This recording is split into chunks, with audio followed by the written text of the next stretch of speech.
बिस्मिल्लाहिर्रहमानिर्रहीम। अस्सलाम वालेकुम स्टूडेंट, मैं मोहम्मद इशफाक बशीर आपको यूनिक के प्लेटफॉर्म से बायोलॉजी 10th क्लास जो है उसका फ़र्स्ट लेक्चर जो है डिलीवर करने जा रहा हूँ। बायोलॉजी के फ़र्स्ट लेक्चर की तरफ जाने से पहले हम कोशिश करते हैं कि हम थोड़ा पेपर पैटर्न को दोबारा से डिस्कस कर लें कि 10th क्लास में आपको पेपर किस तरह से आएगा। हम फिर लेक्चर की तरफ जाएंगे, उससे पहले हम पेपर पैटर्न को डिस्कस कर लेते हैं। सो आइए स्टूडेंट, हम पेपर पैटर्न को पहले डिस्कस करते हैं। जी, आपके पेपर में क्वेश्चन नंबर 1 जो है, क्वेश्चन 1 ये MCQs हैं। MCQs 12 MCQs हैं और इनके मार्क्स जो हैं 12 marks. Each MCQs carries 1 mark. इसी तरह से क्वेश्चन नंबर 2 जो है इसमें शॉर्ट क्वेश्चंस हैं। क्वेश्चन नंबर 2 में शॉर्ट क्वेश्चंस टोटल 8 होंगे।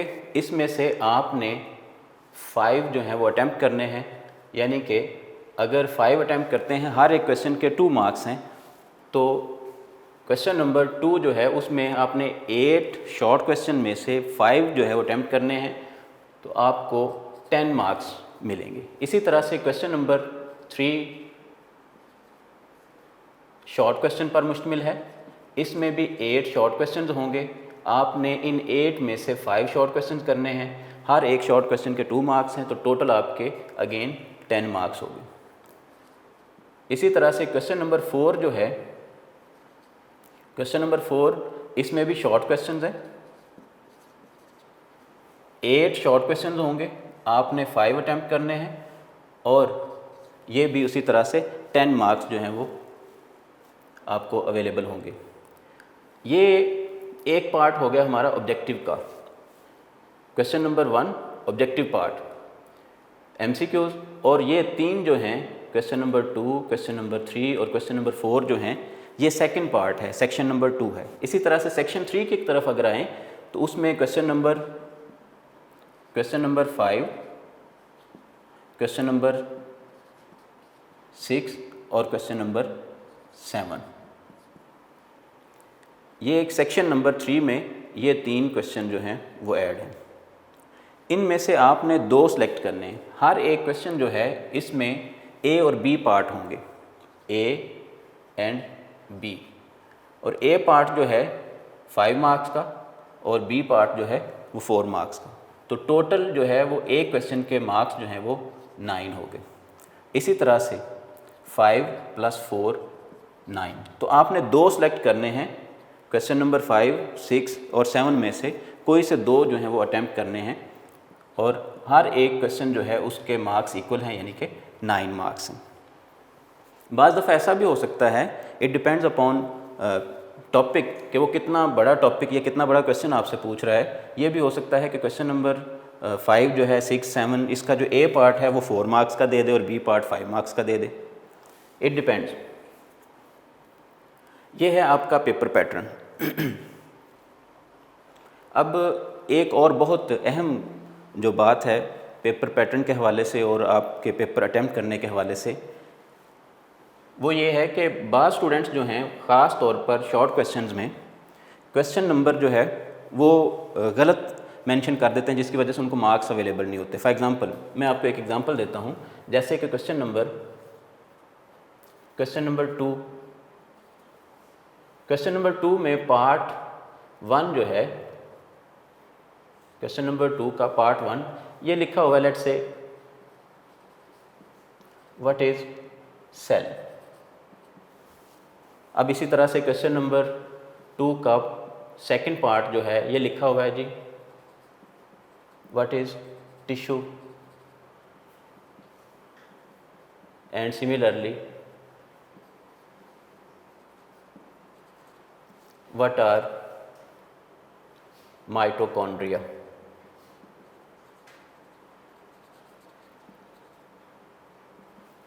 अब स्टूडेंट ये गलती करते हैं कि वो अपना पेपर जैसे स्टार्ट करते हैं, सब्जेक्टिव स्टार्ट करते हैं, तो वो लेट्स से उनको क्वेश्चन नंबर क्वेश्चन नंबर 3 जो है ये बेस्ट आता है, 100% उनको इसका आंसर आता है, तो वो नंबरिंग गलत कर बैठते हैं।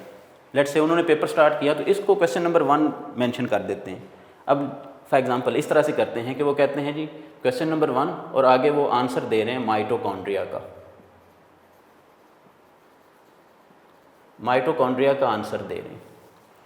अब आप देखें कि क्वेश्चन नंबर 3 जो है वो एक्चुअली था व्हाट आर माइटोकॉन्ड्रिया, लेकिन बच्चे ने सॉल्व करते वक्त माइटोकॉन्ड्रिया जो है उसको क्वेश्चन नंबर 2 के पार्ट 1 में ले आया है, यानी कि जुज़ फर्स्ट में ले आया है।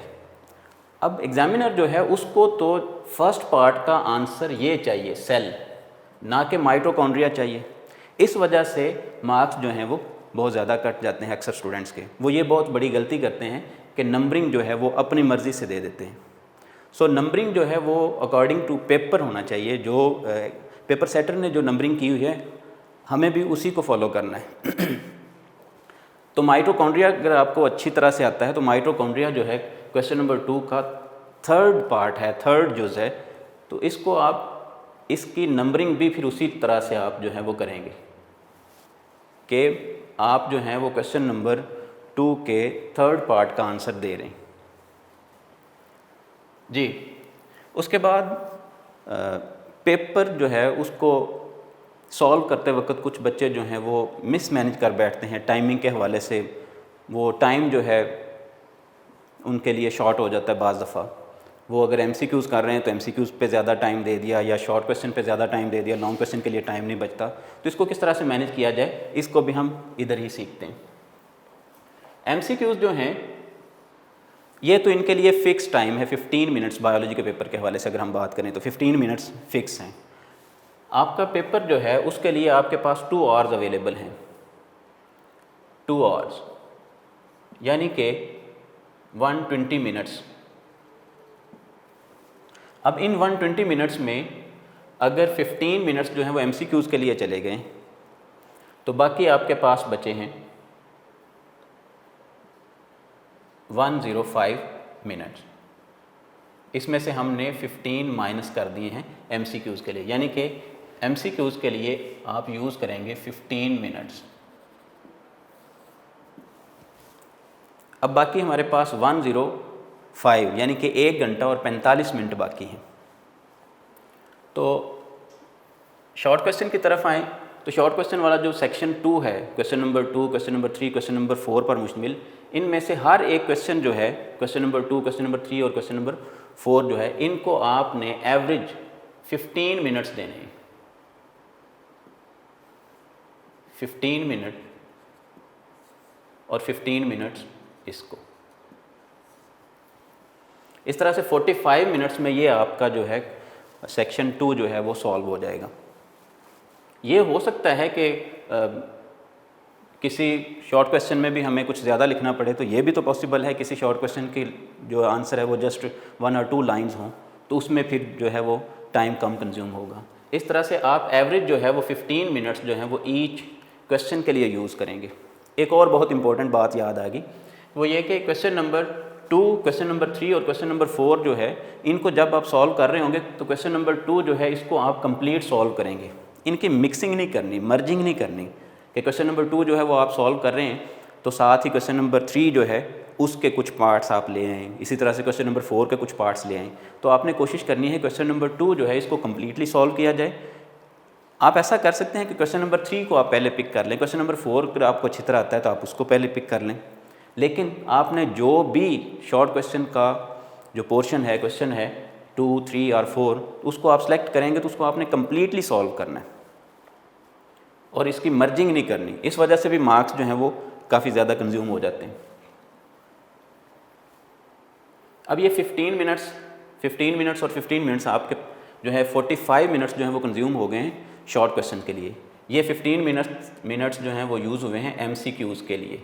और इसी तरह से शॉर्ट क्वेश्चंस की अगर हम बात करें तो शॉर्ट क्वेश्चन के लिए हमने यूज़ किए हैं 45 मिनट्स। बाकी हमारे पास 60 मिनट्स अभी बाकी हैं। इन 60 मिनट्स में आपने 2 लॉन्ग क्वेश्चन जो हैं वो अटैम्प्ट करने हैं। 2 लॉन्ग क्वेश्चन आपने अटैम्प्ट करने हैं। किस तरह से? जो A पार्ट है लेट्स से वो 5 मार्क्स का है और B पार्ट जो है वो 4 मार्क्स का है। तो हो सकता है इन दोनों में जो है वो सेम जो है वो लेंथ का क्वेश्चन जो है वो लिखना पड़े, आंसर लिखना पड़े हमें। तो आप इनको कोशिश करें कि 25 मिनट्स जो हैं वो क्वेश्चन एक क्वेश्चन को दें और 25 मिनट्स जो है वो दूसरे क्वेश्चन को दें। यानी कि लॉन्ग क्वेश्चन जो हैं इनको आपने 50 मिनट्स देने, बाकी आपके पास 10 मिनट्स बचने चाहिए। ये 10 मिनट्स जो हैं वो आप पेपर को जो है वो लास्ट व्यू ओवरव्यू देने के लिए और उसमें जो करेक्शंस वगैरह हैं, जहाँ पे आपने जो है वो कुछ स्पेस छोड़ी है कुछ लिखने के लिए याद नहीं आ रहा, तो उसको आप 10 मिनट्स में कवर करेंगे। एक और ट्रिक मैं बताता चलूँ, ये जो मौजूदा पैटर्न है, मौजूदा जो पेपर पैटर्न है, इसके अकॉर्डिंग आपने जो शॉर्ट क्वेश्चन जो हैं इनको सॉल्व करते वक्त आपने कुछ एक्स्ट्रा करने की कोशिश नहीं करनी। आप क्वेश्चन नंबर 2, 3 और 4 जो हैं, ये जो शॉर्ट क्वेश्चन के पार्ट्स हैं, इनमें से जो भी आप स्टार्ट करेंगे उसके लिए आप 5 जो आपको बेस्ट आते हैं, 5 शॉर्ट क्वेश्चन, उनको आप सॉल्व करेंगे और एक के लिए स्पेस छोड़नी है आपने। लेट्स से ये आपका पेज है, इस पेज पे आप लिखते जा रहे हैं शॉर्ट क्वेश्चन, आप इसको सारे को जो है वो लिखते जा रहे हैं। यहाँ पे आप ये जो स्पेस है इसको छोड़ देंगे, ये आपका वो छठा शॉर्ट क्वेश्चन आएगा, लेकिन आप इसको अभी सॉल्व नहीं करेंगे। अगर ज़रूरत पड़ेगी, टाइम बचेगा, तो आप इन 10 मिनट्स में करेंगे। इसलिए तीनों पार्ट्स में आप जो है वो पूरे 5 और 5 जो हैं वो तीनों पार्ट्स में 5 शॉर्ट क्वेश्चन जो है वो अटैम्प्ट करेंगे और लास्ट जो है एक्स्ट्रा करने की ज़रूरत नहीं, और लास्ट 10 मिनट्स में जाके अगर आपके पास एक्स्ट्रा टाइम जो है वो मौजूद है तो फिर उसमें आप जो है वो कोई एक शॉर्ट क्वेश्चन, 2 या तीनों में ही आप एक शॉर्ट क्वेश्चन जो है वो ऐड कर सकते हैं। तो ये था हमारा पेपर पैटर्न, टाइम मैनेजमेंट और कुछ मिस्टेक्स जो स्टूडेंट्स की तरफ से होती हैं। अब हम चलते हैं अपने लेक्चर की तरफ। जी स्टूडेंट, हमारा फर्स्ट लेक्चर जो है चैप्टर नंबर 10। ओवरऑल अगर हम बायोलॉजी की बात करें तो आप 9 चैप्टर्स जो हैं वो 9th क्लास में पढ़ चुके हैं, ग्रेड 9 में पढ़ चुके हैं। तो चैप्टर नंबर 10, और अगर हम 10th की बुक की बात करें तो ये आपका फर्स्ट चैप्टर कंसिडर होगा। तो एज अ होल बायोलॉजी जो है वो आपका 10th चैप्टर है। तो लेक्चर नंबर 1 जो है, ये लेक्चर नंबर 1 जो है चैप्टर नंबर 10 जो है गैसियस एक्सचेंज चैप्टर से है।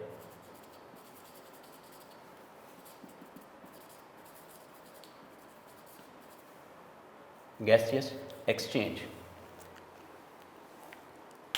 गैसियस एक्सचेंज क्या है, इसकी तरफ जाने से पहले 1-2 चीज़ें जो आपने 9th क्लास में पढ़ी हैं उनको हम डिस्कस करेंगे, ताकि ये कॉन्सेप्ट जो है वो बिल्कुल क्लियर हो जाए। आप लोगों ने 9th क्लास में एक टर्म पढ़ी है respiration.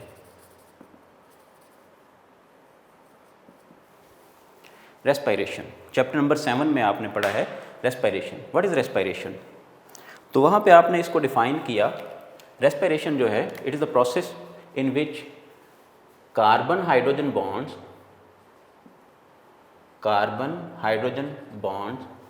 Are broken down.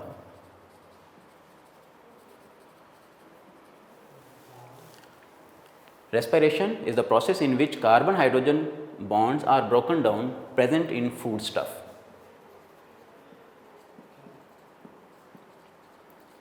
Present in foodstuff. अब फूड स्टफ़ की अगर बात की जाए तो फूड स्टफ़ लेट्स से हम बात करते हैं C6H12O6 ग्लूकोज है।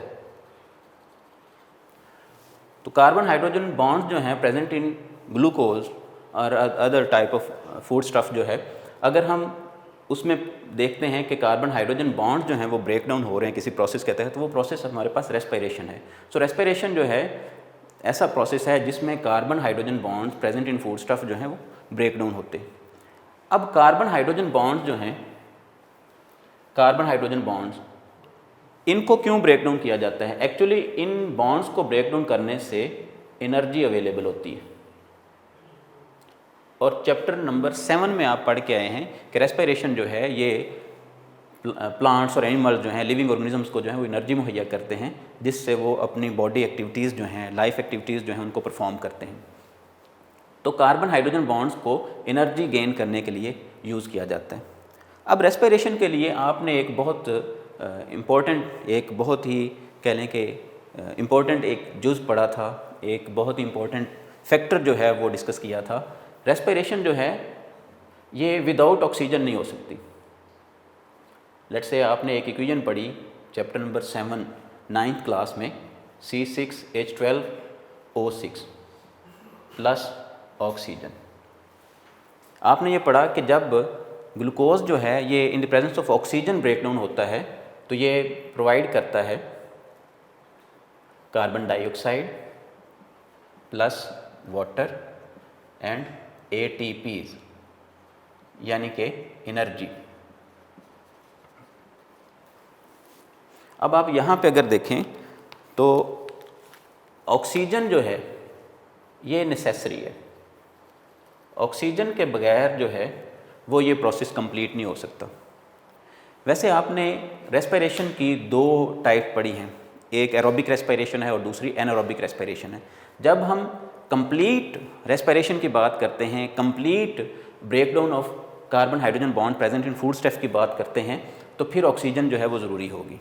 आप लोगों ने 9th क्लास में पढ़ा है कि ऑक्सीजन जो है ये complete oxidation, complete breakdown of carbon hydrogen bond present in food stuff का बायस बनती है।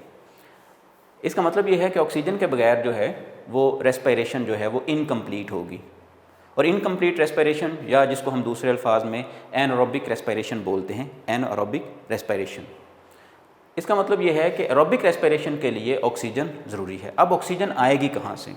हमने आज के टॉपिक में असल में इसी बात को पढ़ना है कि ऑक्सीजन जो है उसके लिए क्या रास्ता है, ऑक्सीजन जो है वो किस तरह से लिविंग ऑर्गेनिजम्स की बॉडीज़ में पहुंचती है, और ऑक्सीजन जो है किस तरह से जो है वो अपना रोल प्ले करती है। और हम इसको डिफ्रेंशिएट करेंगे रेस्पिरेशन को from other terms like breathing क्या है और गैसियस एक्सचेंज एक्चुअली क्या चीज़ है। सो गैसियस एक्सचेंज जो है इसको समझने के लिए ज़रूरी था कि मैं आपको रेस्पिरेशन जो है, जो कि आप पहले पढ़ चुके हैं ग्रेड 9 में, मैं उसका हवाला दे दूँ। इसके बाद हम जो है वो फर्दर बात स्टार्ट करते हैं। आज के लेक्चर में हम इन्हीं टर्म्स को जो है वो डिफ़ाइन करेंगे। आज के लेक्चर के की पॉइंट्स जो हैं वो नंबर 1 पे रेस्पिरेशन,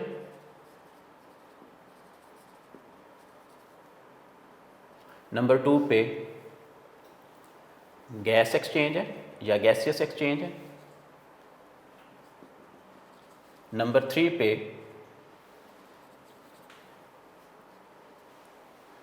ब्रीदिंग,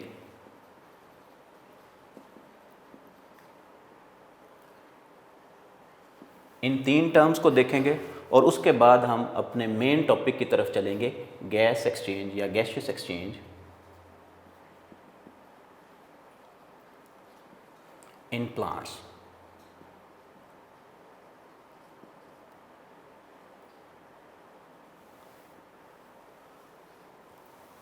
सो आज के हमारे लेक्चर के ये की पॉइंट्स होंगे, रेस्पिरेशन, गैसियस एक्सचेंज, ब्रीदिंग, और उसके बाद हम जो है वो गैसियस एक्सचेंज जो है इसको देखेंगे कि प्लांट्स में किस तरह से होते हैं। तो इनमें से हमने रेस्पिरेशन को भी डिस्कस किया, मैं दोबारा से रिव्यू देता हूँ। रेस्पिरेशन जो है process in which carbon hydrogen bonds are broken down present in the food stuff, और ये जो है ब्रेकडाउन ये होती है in the presence of oxygen. So respiration जो है, असल में रेस्पिरेशन का कॉन्सेप्ट यहाँ पे इसलिए दिया गया है कि रेस्पिरेशन को हमने मर्ज नहीं करना। Respiration and breathing are not synonyms, ये एक दूसरे के मुतरादिफ नहीं है, बल्कि ये टोटली डिफरेंट चीज़ें हैं। रेस्पिरेशन और है और ब्रीदिंग और चीज़ है।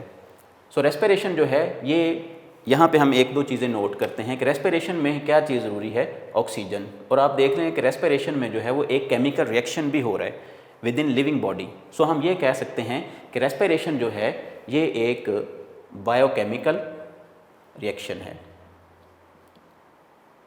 Respiration is biochemical process. और इसी तरह से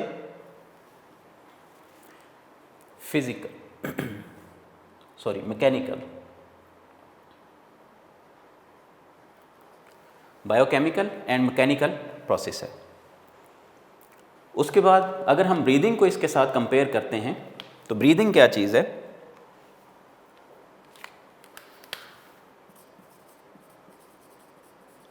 breathing just taking in air.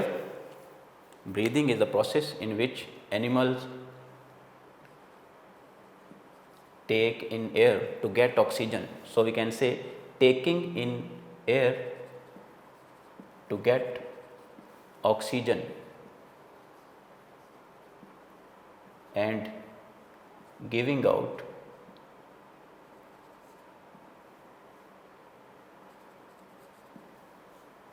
air to get rid of carbon dioxide. यानी कि हम ये कह सकते हैं ब्रीदिंग जो है ये जस्ट प्रोसेस है जिसके ज़रिए से एनिमल्स जो हैं वो एयर को इनटेक करते हैं in their bodies to get oxygen, और इसी तरह से जो है वो गिव आउट करते हैं एयर को जो है वो अपनी बॉडी से बाहर निकालते हैं ताकि कार्बन डाइऑक्साइड जो है उससे छुटकारा पाया जा सके, कार्बन डाइऑक्साइड को बॉडी से बाहर निकाला जा सके। सो ब्रीदिंग को अगर हम देखें तो ब्रीदिंग जस्ट इनहेलेशन है और एक्सहेलेशन है, यानी कि इनटेक करना एयर को और उसको एयर को बॉडी से आउट करना। सो इसमें किसी किस्म का जो है वो केमिकल रिएक्शन इन्वॉल्व नहीं है, जस्ट ये एक मैकेनिकल एंड फिजिकल प्रोसेस है।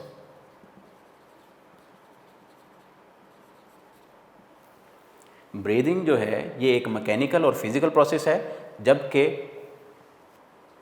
रेस्पिरेशन जो है ये एक बायोकेमिकल एंड मैकेनिकल प्रोसेस है। सो ये हमने कंपेयर कर दिया, ब्रीदिंग जो है वो डिफरेंट है टोटली फ्रॉम रेस्पिरेशन।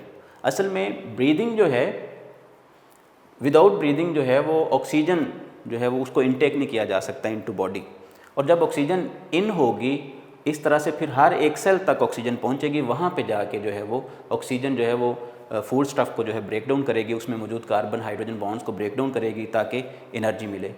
तो आप ये कह सकते हैं कि ब्रीदिंग जो है, ब्रीदिंग ऑक्सीजन को बॉडी तक पहुंचाती है और वहाँ पे जाके फिर रेस्पिरेशन स्टार्ट होती है, और फिर रेस्पिरेशन के नतीजे में जो कार्बन डाइऑक्साइड बनती है, कार्बन डाइऑक्साइड, इसको फिर एक्सेल आउट किया जाता है, इसको फिर बॉडी से निकाल दिया जाता है। ये ब्रीदिंग का दूसरा स्टेप है। सो आप ये कह सकते हैं कि ब्रीदिंग जो है ये 2 स्टेप्स पर मुश्तमिल है, इसके 2 स्टेप्स हैं।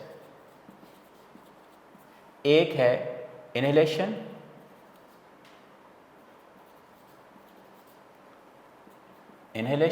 और दूसरा है एक्सहेलेशन।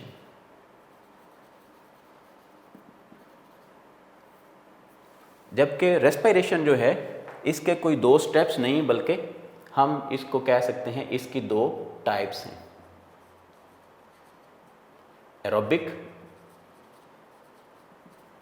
और एनारोबिक।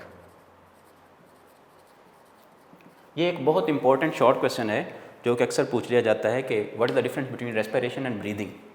तो रेस्पिरेशन और ब्रीदिंग में डिफरेंशिएट करते वक्त आप ये चीज़ें लिखेंगे कि रेस्पिरेशन जो है ये एक बायोकेमिकल प्रोसेस है और मैकेनिकल प्रोसेस है। इसी तरह से ब्रीदिंग जो है वो मैकेनिकल और फिजिकल प्रोसेस है।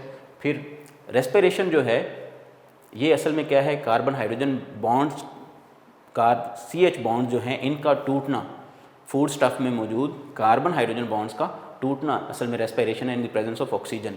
जबकि ब्रीदिंग जो है वो just taking in air to get oxygen and giving out air to get rid of carbon dioxide है। और इसी तरह से फिर आप एंड पे बताएंगे कि ब्रीदिंग जो है इसके 2 स्टेप्स हैं। ब्रीदिंग 2 स्टेप्स में कंप्लीट होती है, इनहेलेशन और एक्सहेलेशन। इनहेलेशन के ज़रिए ऑक्सीजन जो है वो इन होती है इनटू द बॉडी, और एक्सहेलेशन के ज़रिए से कार्बन डाइऑक्साइड जो है वो आउट होती है फ्रॉम द बॉडी। और रेस्पिरेशन की बात करें तो रेस्पिरेशन जो है इसकी 2 टाइप्स हैं, एरोबिक रेस्पिरेशन और एनारोबिक रेस्पिरेशन। सो रेस्पिरेशन जो है इसको हमने डिस्कस किया और ब्रीदिंग को डिस्कस किया। रह गया है गैसियस एक्सचेंज। गैसियस एक्सचेंज जो है ये जस्ट एक सिंपल टर्म है जो कि कह लें कि एक कॉमन टर्म है, ब्रॉड टर्म है, जिसके अंडर ही ब्रीदिंग आती है। असल में गैसियस एक्सचेंज सिंपली हम कह सकते हैं कि ये taking in air and giving out carbon dioxide, giving out air, gaseous exchange.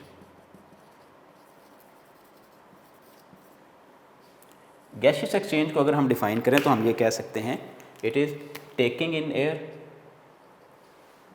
या simply we can say taking in oxygen and giving out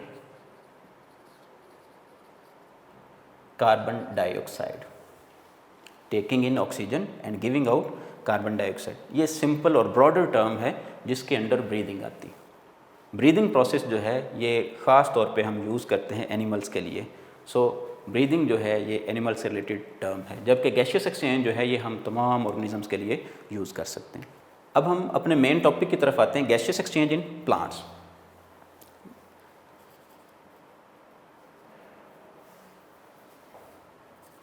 in plants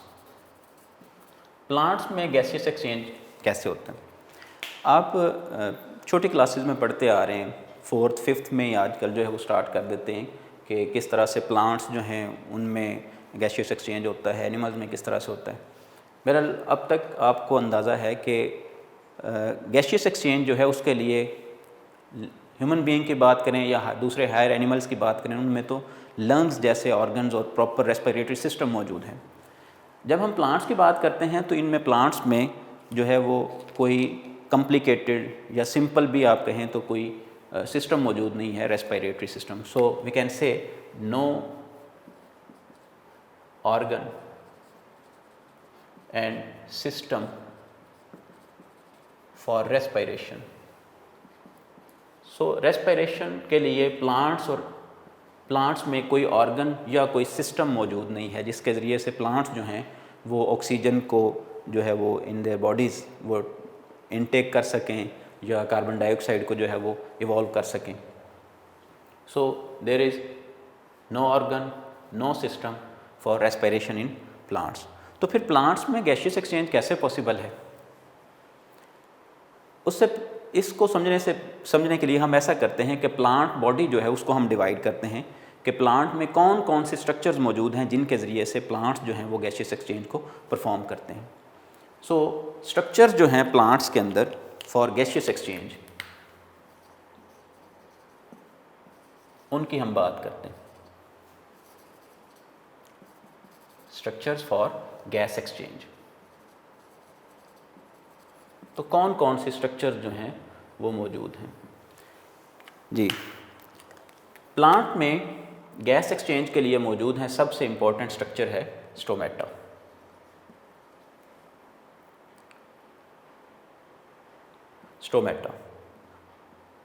दूसरा इम्पॉर्टेंट स्ट्रक्चर जो है लेंटिसेल्स हैं।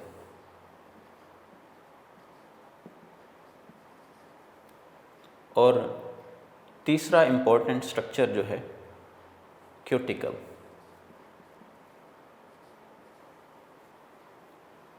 सो ये 3 इम्पॉर्टेंट स्ट्रक्चर्स हैं।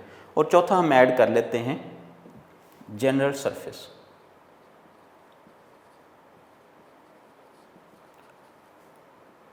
प्लांट्स की general surface. तो ये जो फर्स्ट 3 हैं ये बहुत इंपॉर्टेंट हैं।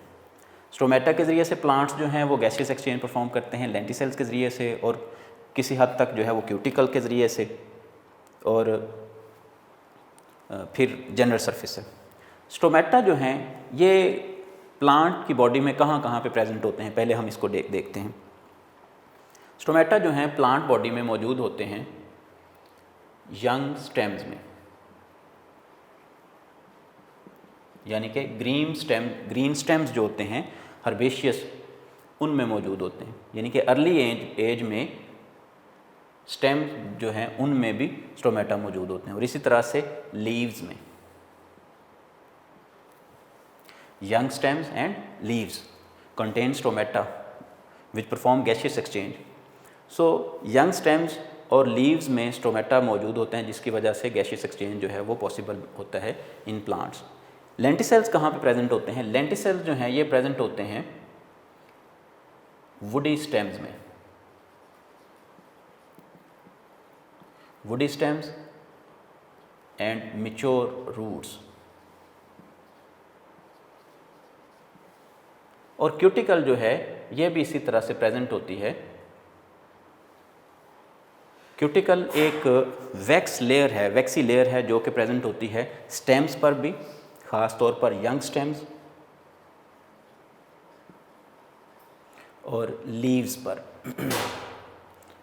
और जनरल सरफेस जो है वो as a whole plant body जो है, पूरी प्लांट बॉडी जो है उसमें गैसियस एक्सचेंज जो है वो जो बैरूनी साइड पे, जो लेटरल साइड पे जो सेल्स मौजूद होते हैं वो जो हैं वो जनरली जनरल सरफेस के ज़रिए से जो है वो गैसियस एक्सचेंज परफॉर्म करते हैं। अब स्टोमेटा जो हैं, स्टोमेटा कैसे स्ट्रक्चर्स हैं? स्टोमेटा जो हैं ये प्रेजेंट होते हैं गार्ड सेल्स के दरमियान में। अगर हम लीफ की बात करते हैं तो मैं यहाँ पे एक लीफ का जो है वो इंटरनल स्ट्रक्चर यानी कि लीफ एनाटमी जो है वो ड्रॉ कर रहा हूँ। लेट्स से ये लीफ, हमें पता है लीफ जो है उसकी दो सरफेसेस हैं, अपर और लोअर सरफेस। तो बाइफेशियल लीफ जो है मोस्टली हम जो प्लांट्स देखते हैं उनमें बाइफेशियल लीव्स हैं, यानी कि दो फेसेस वाले, अपर एंड लोअर। अब लेट्स से ये अपर सरफेस है लीफ की और इसी तरह से ये लोअर सरफेस है। अपर और लोअर सरफेस जो है ये मैंने ड्रॉ कर दी। इनके दरमियान में स्पेशल सेल्स मौजूद होते हैं जो मीज़ोफिल सेल्स कहलाते हैं, जो कि प्लांट्स के लिए फोटोसिंथेसिस का काम परफॉर्म करते हैं। ये सेल्स जो हैं इनको हम बोलते हैं मीज़ोफिल सेल्स।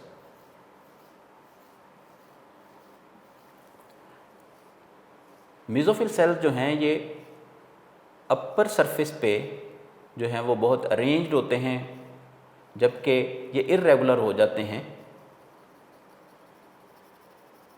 जैसे जैसे जो है वो लोअर सरफेस की तरफ आते हैं तो ये इर्रेगुलर हो जाते हैं,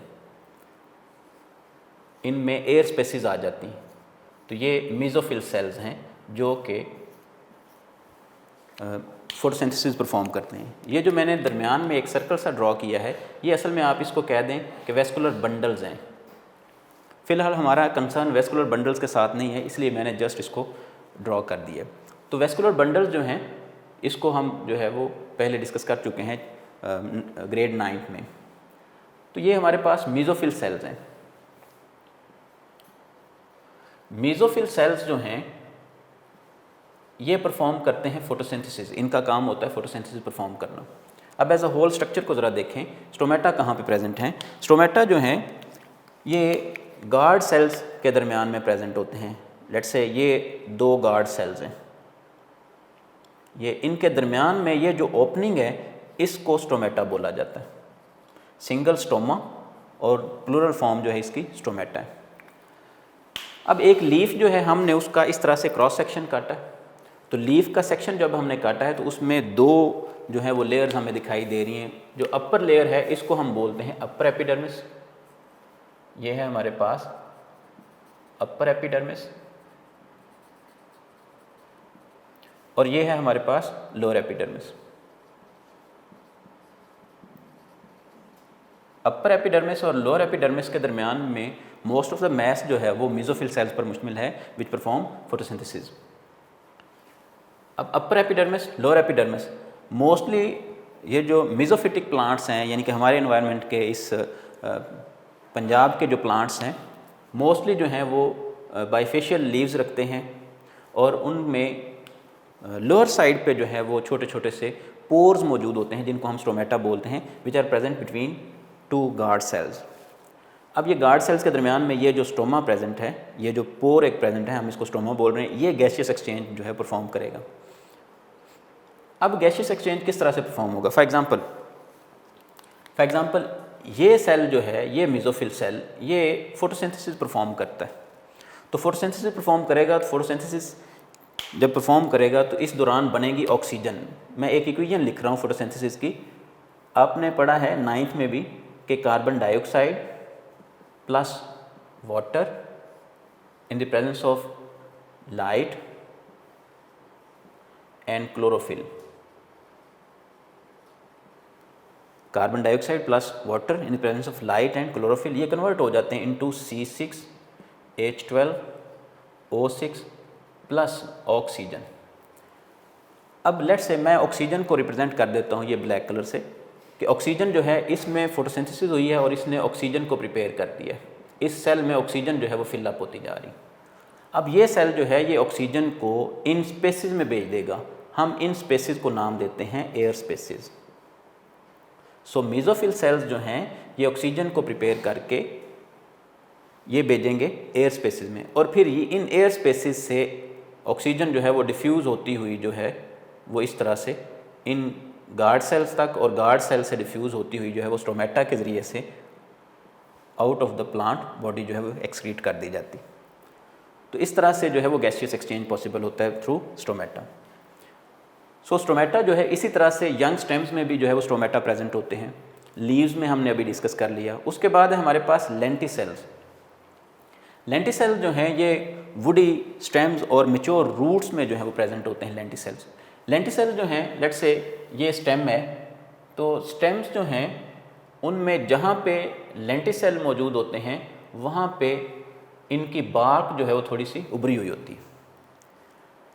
अब वुडी स्टेम्स और मैच्योर रूट्स जो हैं एक्चुअली उनके ऊपर एक कह लें कि एक और स्ट्रक्चर जो है प्रेजेंट होती है जिसको हम बार्क का नाम देते हैं। लेट्स से ये स्टेम के ऊपर जो है ये बार्क मौजूद है, ये स्टेम है हमारे पास, तो स्टेम के ऊपर जो है ये बार्क मौजूद है। बार्क जो है ये इम्परवियस है टू वाटर एंड एयर, यानी कि इसमें से वाटर और एयर जो है वो पास नहीं हो सकते। तो फिर गैसियस एक्सचेंज कैसे पॉसिबल है? तो बार्क में नेचुरली जो है वो वुडी स्टेम्स और मैच्योर रूट्स जो हैं उनकी बार्क में कुछ छोटे छोटे से पोर्स मौजूद होते हैं, इन पोर्स को नाम दिया जाता है लेंटिसेल्स का। ये पोर जो है ये लेंटिसेल कहलाएगा। तो लेंटिसेल जो हैं वो आम बार की निस्बत थोड़ा सा उभरे हुए होते हैं, जैसे मैंने यहाँ पे शो किया है, ये थोड़े से जो हैं वो उभरे हुए होते हैं सरफेस से। सो इस तरह से लेंटिसेल जो हैं वो जो हैं स्टोमेटा की तरह उनमें प्रॉपर जो है वो ओपनिंग और क्लोजिंग मैकेनिज्म नहीं होता, बल्कि लेंटिसेल जो हैं उनके ज़रिए से गैसियस एक्सचेंज जो है वो फ्लो के साथ हो रहा होता है। उसके बाद आ जाते हैं क्यूटिकल की तरफ। तो क्यूटिकल जो है थर्ड स्ट्रक्चर, यंग स्टेम्स में मैंने बात की, यंग स्टेम्स में प्रेजेंट होती है और लीव्स में। यंग स्टेम्स में कहाँ पे प्रेजेंट होती है क्यूटिकल? अभी इस लीफ का हमने लीफ एनाटॉमी हमने अभी देखी। क्यूटिकल जो है उसकी एक लेयर जो है एपिडर्मिस के ऊपर एक लेयर जो है वो मौजूद होती है। ये क्यूटिकल जो है इस पर रिसर्च से पता चला है क्यूटिकल जो है ये कई एक कंपाउंड्स पर मुश्तमिल होती है, ख़ास तौर पर इसमें क्यूटन और क्यूटेन कंपाउंड्स जो हैं वो मौजूद होती हैं। ये एक वैक्सी लेयर है जिसको हम क्यूटिकल का नाम दे रहे हैं। क्यूटिकल जो है इससे ऑल्दो बहुत कम गैसियस एक्सचेंज होता है, लेकिन होता है। क्यूटिकल जो है इसमें डिफ्यूजन के ज़रिए से गैसियस एक्सचेंज हो रहा है, जबकि स्टोमेटा और लेंटिसेल जो हैं ये बड़े फ्रिक्वेंटली गैसियस एक्सचेंज को परफॉर्म करवाते हैं। As compare to stomata and lenticels, cuticle जो है इसमें परसेंटेज जो है वो कम है गैसियस एक्सचेंज की। और लास्ट पे हमारे पास है जनरल सरफेस। जनरल सरफेस के ज़रिए से जो है वो प्लांट की होल बॉडी जो है उसमें से गैसियस एक्सचेंज जो है वो हो रहा होता है हर वक्त। अब गैसियस एक्सचेंज जो है उसके लिए ज़रूरी है कि थिन सरफेस मौजूद हो, इसलिए गैसियस एक्सचेंज जो है ये सेल लेवल पे जाके जो है परफॉर्म होता है। अब नेक्स्ट है हमारे पास जनरल सरफेस। जनरल सरफेस जो है ये पूरी प्लांट बॉडी, अभी मैं बात कर चुका हूँ, पूरी प्लांट बॉडी जो है वो जनरल सरफेस के ज़रिए से जो है गैसियस एक्सचेंज परफॉर्म करती है। लास्ट पे है जी कि ये तो स्ट्रक्चर्स हैं मेसोफिटिक या हमारे एनवायरनमेंट के, ड्राई एनवायरनमेंट के जो प्लांट्स हैं हम उनकी बात कर रहे हैं। तो जो एक्वेटिक प्लांट्स होते हैं, आबी पौधे जो हैं, जो प्लांट्स जो हैं वो पानी में मौजूद हैं, वो किस तरह से गैसियस एक्सचेंज को परफॉर्म करेंगे? अब गैस जो है, गैसेस जो हैं वो कार्बन डाइऑक्साइड और ऑक्सीजन मेनली मैटर्स करती हैं लिविंग ऑर्गेनिजम्स के लिए। तो प्लांट्स जो हैं वो कार्बन डाइऑक्साइड और ऑक्सीजन का जो तबादला है, गैसियस एक्सचेंज जो है उसको परफॉर्म करते हैं वाटर के साथ directly through their general surface. तो एक्वेटिक प्लांट्स जो हैं वो जनरल सरफेस के ज़रिए से जो है वो अपने तमाम की तमाम जो गैस की ज़रूरियात हैं, ऑक्सीजन या कार्बन डाइऑक्साइड जो है उसका एक्सचेंज करते हैं। अब पूरे लेक्चर को जो है वो कंक्लूड करते हैं। हमने आज डिस्कस किया रेस्पिरेशन को, फिर हमने गैसियस एक्सचेंज और ब्रीदिंग को डिस्कस किया, और फिर हमने कंपेयर किया रेस्पिरेशन और ब्रीदिंग को। उसके बाद हम अपने मेन टॉपिक की तरफ आए कि गैसियस एक्सचेंज इन प्लांट्स कैसे पॉसिबल है, कैसे मतलब गैसियस एक्सचेंज होता है इन प्लांट्स। तो वो हमने देखा कि प्लांट्स में कोई प्रॉपर ऑर्गन्स नहीं होते, कोई सिस्टम नहीं है गैसियस एक्सचेंज के लिए, रेस्पिरेशन के लिए कोई प्रॉपर रेस्पिरेटरी सिस्टम नहीं है like human beings and other higher animals. तो फिर उनमें गैसियस एक्सचेंज के लिए नेचर ने कुछ स्ट्रक्चर जो हैं वो रखी हुई हैं। उनमें स्टोमेटा, लेंटिसेल्स, क्यूटिकल और जनरल सरफेस है। फिर हमने देखा स्टोमेटा जो है वो किस तरह से स्टोमेटा के ज़रिए से गैसियस एक्सचेंज परफॉर्म होता है। अब स्टोमेटा जो हैं उन तक एयर स्पेसिस के ज़रिए से ऑक्सीजन और कार्बन डाइऑक्साइड जो है वो पहुंचती है। यहाँ पे हमने डिस्कस किया कि ऑक्सीजन जो है वो प्रोड्यूस हो रही है मेसोफिल सेल्स के अंदर और ऑक्सीजन जो है इस तरह से डिफ्यूज़ होकर स्टोमेटा जो है उसके अंदर एंटर हो रही है और इस तरह से स्टोमेटा के ज़रिए से बाहर जो है वो एक्सेल की जा रही है, बाहर जो है उसको धकेला जा रहा है। कार्बन डाइऑक्साइड जो है उसको कैसे इनटेक किया जाता है, बिल्कुल सेम फिनोमेना है कि कार्बन डाइऑक्साइड जो है उसको इनटेक किया जाता है, इसी तरह से कार्बन डाइऑक्साइड जो है वो सेल्स तक पहुंचती है। तो स्टोमेटा जो है वो एक कह लें कि पैसेज वे है, एक कह लें कि एक रास्ता है जिसके ज़रिए से कार्बन डाइऑक्साइड जो है वो प्लांट्स के ईच सेल तक पहुंचती है और इसी तरह से ऑक्सीजन जो है वो फ्रॉम ईच सेल जो है वो आउटसाइड द बॉडी पहुंचती है। तो इस तरह से एक आखिरी बात ये कि लीव्स जो हैं ख़ास तौर पर वो दो तरह की सिचुएशंस का सामना करते हैं, डे टाइम में कुछ और नाइट में कुछ और।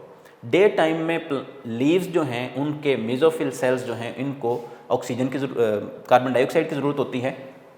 सो कार्बन डाइऑक्साइड को ये एयर से जो है वो पिक करते हैं और इसी तरह से ऑक्सीजन जो है प्रोड्यूस हो रही होती है और ऑक्सीजन को जो है वो इवॉल्व करना होता है।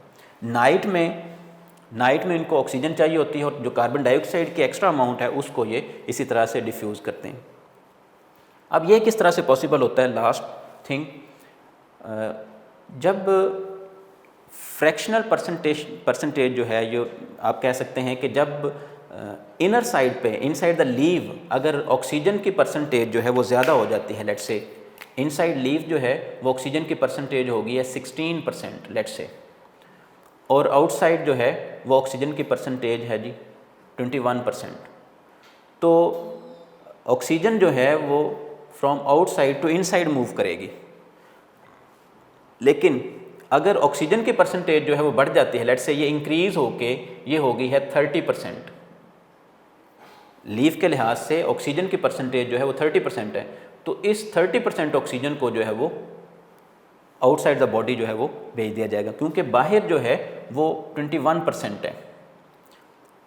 अब इस तरह से जो है कार्बन डाइऑक्साइड जो है, अगर आउटसाइड जो है वो कार्बन डाइऑक्साइड की परसेंटेज ज़्यादा है तो इसको इनसाइड लेके जाया जाता है, और अगर इनसाइड ज़्यादा है तो उसको आउट कर दिया जाता है। तो यही वजह है कि नाइट में जो है कार्बन डाइऑक्साइड जो है वो प्लांट बॉडी में ज़्यादा होने की वजह से उसको एक्सपेल आउट किया जाता है, जबकि ऑक्सीजन जो है वो डे टाइम में due to the process of photosynthesis ज़्यादा बन रही होती है, इसलिए ऑक्सीजन को जो है वो एक्सपेल आउट किया जाता है।